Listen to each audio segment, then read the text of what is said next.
Most creators never turn on these hidden wireless microphone settings, and that's why their audio sucks. Don't get me wrong, your Rode wireless system can absolutely sound amazing, but leaving some settings off might ruin your recording. So first things first. So what does kill the audio quality? The simple answer is everything. From your neighbor's dodgy Wi-Fi router to your iPhone trying to download the latest dose of memes, everything lives in the same frequencies. And if that wasn't big enough headache already, your biggest audio crushing enemy might be your camera. So what does this mean? Should I just throw away the camera? Of course no. The guys at Rode already built the fix right inside the hardware. Just to show you how much of a difference it can make, let's make a simple test.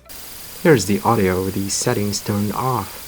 Here's the audio with these settings turned on. What we just heard is not the worst case scenario, but the good news for you is that we can fix it anyway. So where do we begin? Well, first of all, we need a dedicated app for our microphone. You can find the link in the description down below.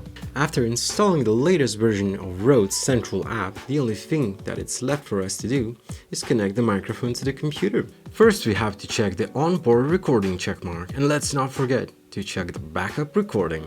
But I guess you're a little bit confused because, so what? We just pressed a couple of buttons. My camera still sounds like garbage. And yes, you're completely right. But from now on, we're actually recording audio directly into this microphone.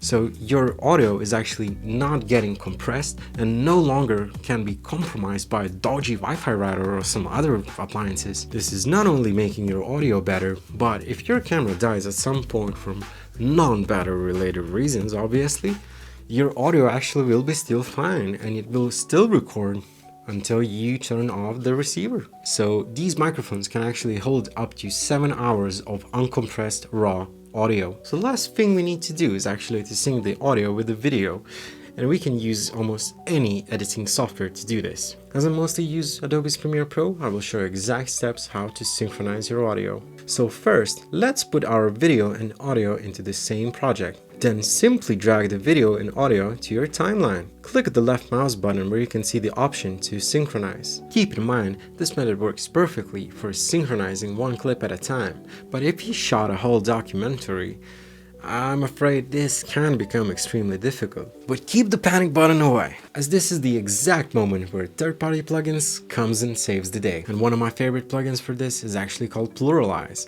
as it can synchronize multicams like it's a walk in the park. And this is not the only plugin that can actually do this for you. There are many alternatives. And this is the exact moment where I have to say good luck to your next cinematic adventure. And don't forget to leave a like and subscribe for more videos like this, and I'll see you on the next of times.